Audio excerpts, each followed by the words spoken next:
Ar-Rubaiyah. In khiftum ayyatinakumul ladzina kafaru, apabila kalian khawatir jika diganggu oleh orang-orang kafir. Ayat ini secara khusus menyebutkan jika kalian khawatir diganggu oleh orang kafir.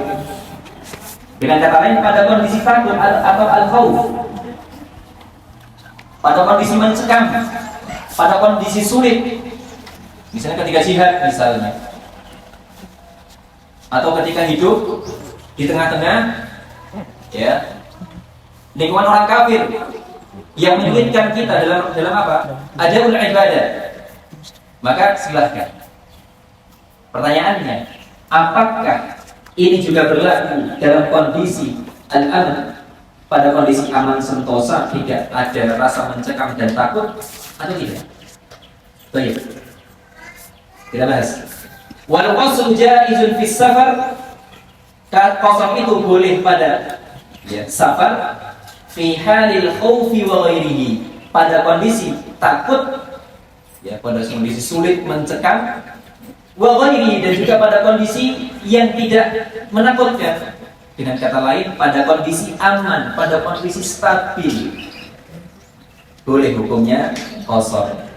Faqad qala Nabi sallallahu alaihi wasallam lamma su'ila 'anil qasri, Nabi pernah ditanya tentang qasar, wa qad aminan nas, pada kondisi pada saat manusia dibawa dalam keamanan, bukan pada kondisi mencekam dan menakutkan.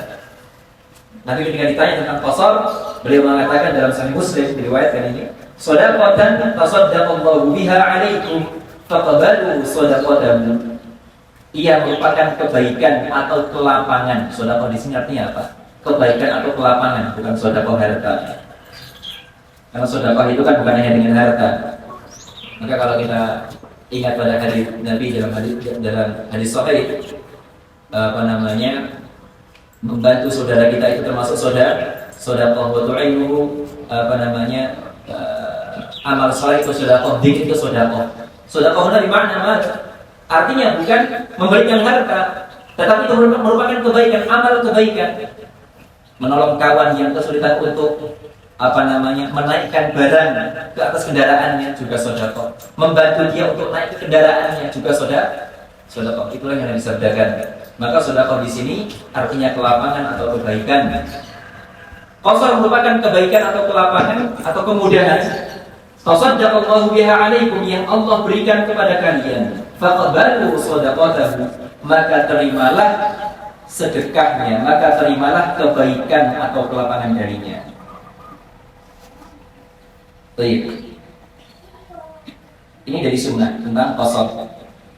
Wa li'anna Nabi sallallahu alaihi wasallam wa khulafa'ahu dawamu alaihi. Dan di antara alasan bolehnya qasar adalah li'anna Nabiya, karena Nabi sallallahu alaihi wasallam wa khulafa'ahu, dan para khalifahnya dawamu alaihi, bermudawamah, senantiasa konsisten melakukan qasar pada kondisi bolehnya qasar. Apa dalilnya yang menunjukkan bahwasanya para khalifah Rasulullah SAW yang 4 khususnya itu, mereka mudawamah, senantiasa melakukan qasar, adalah hadis ini. Fa'ali bin Umar radhiyallahu anhu, dari Umar radhiyallahu anhu, qala inni sahibtu Rasulullah sallallahu alaihi wasallam fi safar. Aku pernah menemani Rasulullah dalam safarnya, dalam sebuah safar. Sahibah yashabu, menemani. Falam yazid ala rak'atayn hatta qabadahu Allah.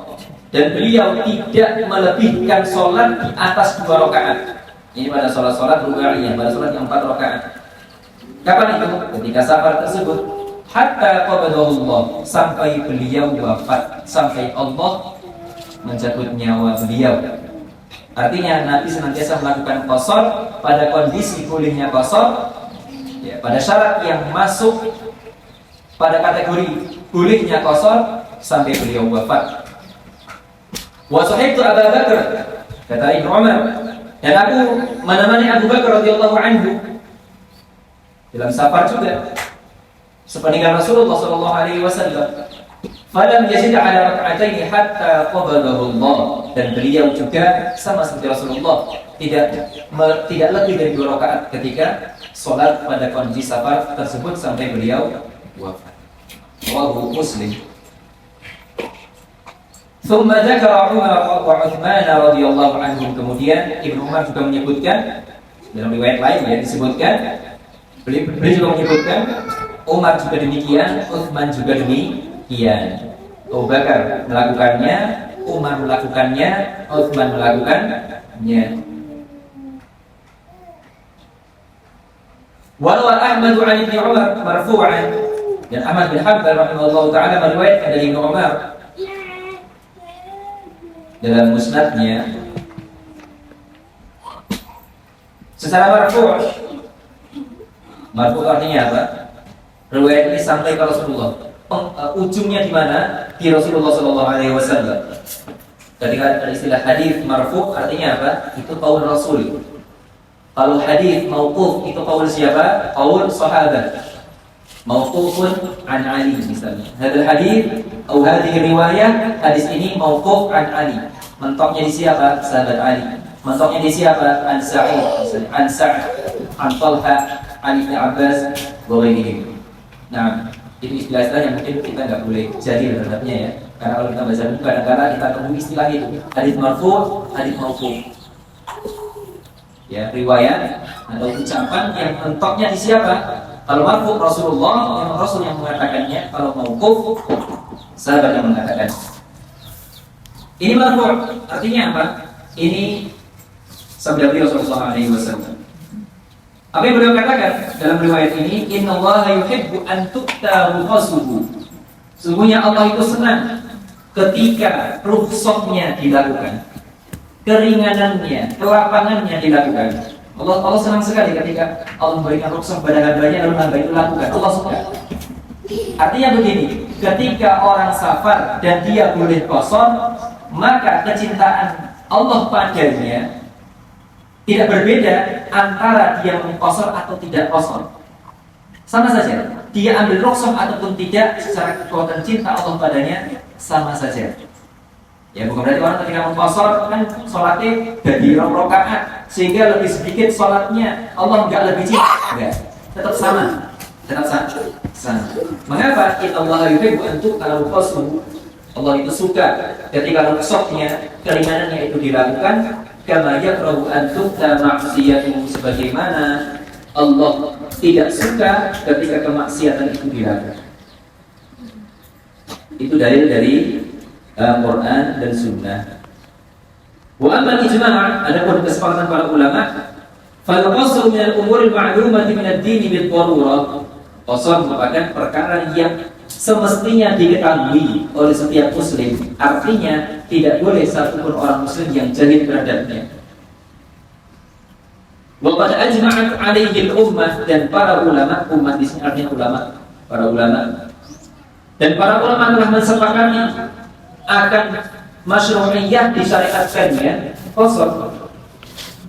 Wa 'ala hadza, ya, maka dari itu fal muhafadzah 'ala hadhihi sunnah, menjaga sunnah ini, wal akhdhu bi hadhihi rukhsah, dan mengambil rukhsah ini atau keringanan ini, aula wa afdal min tarkiha, aula lebih utama, lebih ya, aula wa afdal lebih utama min tarkiha daripada meninggalkannya.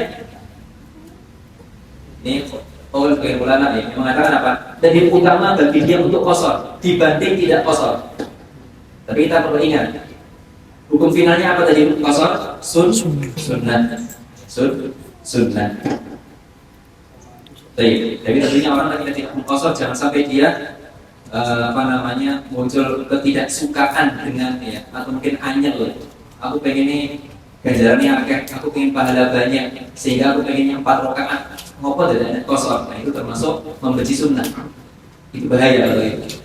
Ya, bahaya.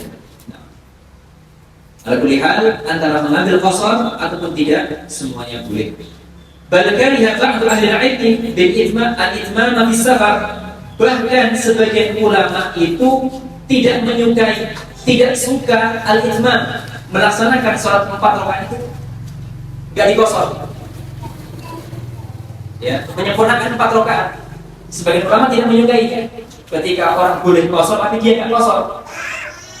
Ketika safar, siapa mereka? Di antaranya dari Imam Abu Hanifah rahimahullah taala, Abu Hanifah, Imam Sufyan Ats-Tsauri, ya, dan juga Imam Muhammad bin Abi Sulaiman.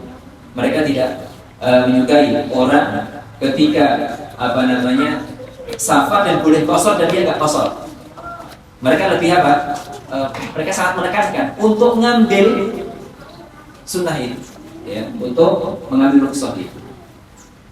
Wadhalika, apa alasannya? Tentu ada alasan. Wadhalika li syiddati mudawamati Nabi sallallahu alaihi wasallam wa ashabihi ala hadhihi sunnah. Ya, karena Nabi sallallahu alaihi wasallam sangat konsisten, sangat istiqomah melakukannya, tidak pernah meninggalkannya. Wa kadzalika ashabuhu, begitu pula para sahabatnya. Tidak pernah, ya, mereka senantiasa konsisten mengerjakan atau mengambil sunnah ini. Wa anna dzalika kana hadiyul mustamir ad-daim, dan mengambil qasar atau melakukan qasar merupakan petunjuk beliau yang terus-menerus beliau lakukan, tidak pernah tinggalkan. Nah, jadi intinya sangat ditekankan untuk, ya, ini menurut sebagian ulama, untuk mengambil qasar. Kalau kita mungkin lebih pilih qasar, asal safarnya capek, ya, dipendek itu senang banget kalau kita. Tapi ada nggak orang yang nggak senang? Ada saja orang nggak senang ketika dikosor. Dia pengennya sempurna. Supaya apa? Dia mungkin menganggap pahala lebih banyak zikir yang dibaca, gerakan lebih banyak yang dilakukan, baca lebih banyak yang diucapkan. Tapi pada kulihal itu sunnah. Itu sunnah Nabi Sallallahu Alaihi Wasallam. Ya, bolehkah kita senang sekali? Kita sangat senang ketika safar, jaraknya sampai jarak, boleh qasar? Boleh saja senang. Boleh saja. Karena apa? Itu rukhsah dari Allah Subhanahu wa taala.